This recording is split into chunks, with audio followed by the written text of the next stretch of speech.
YouTube channel. Hi everybody. Hi, and welcome to our YouTube channel, April and Annika Presents Money Talks, how to talk to your teenager about money. So today we'll be talking about allowance.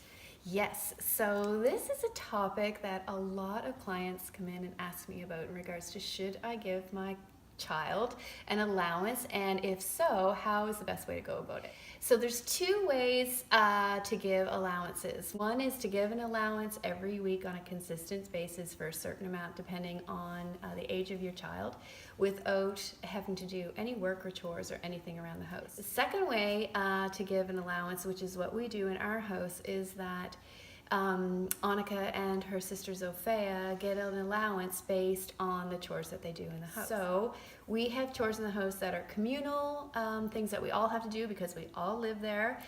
So taking out the dish, emptying the dishwasher, Setting the table, feeding the dog, and then anything above and beyond that, like vacuuming, cleaning the bathrooms. Yeah, and all of those things have sort of a point system towards it. So the ucky things like doing bathrooms are obviously worth more than things like vacuuming or mopping.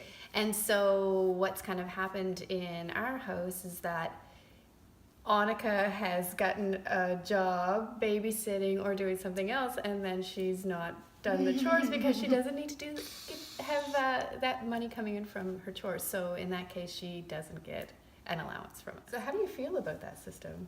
Do you think it's fair? Yeah, I mean, it makes sense. Like, you should work for what you get because that's how it is in the real world.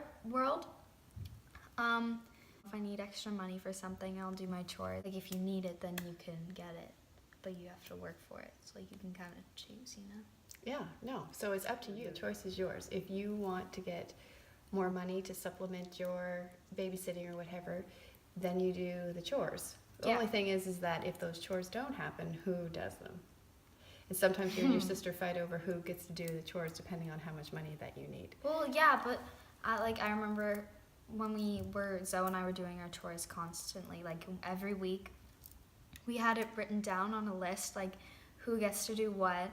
And like, so I did the downstairs bathroom and Zoe did the upstairs bathroom, and then like I vacuumed and swept downstairs and she vacuumed and swept upstairs, and like at the end of it, we were both making a pretty similar amount of money, which worked well. And do you have friends that just get an allowance and don't have to do chores to get an allowance? Yeah, and like it's kind of weird to me, I guess, because I've always known it as you have to work for it, and like I guess it's not annoying, it's just like weird, I guess.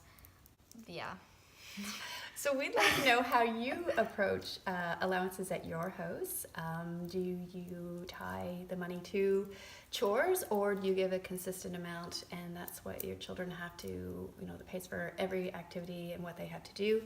And as well, one of the big things that whatever it is that you do choose, just make sure that it is consistent, and also that the job that you are getting your child to do, that they're getting fair compensation for that. Feel that's fair? Yeah, like the price should meet what you're doing. That's how we work it in our house. We love to hear from you about systems that you have in your house in regards to allowances. All right.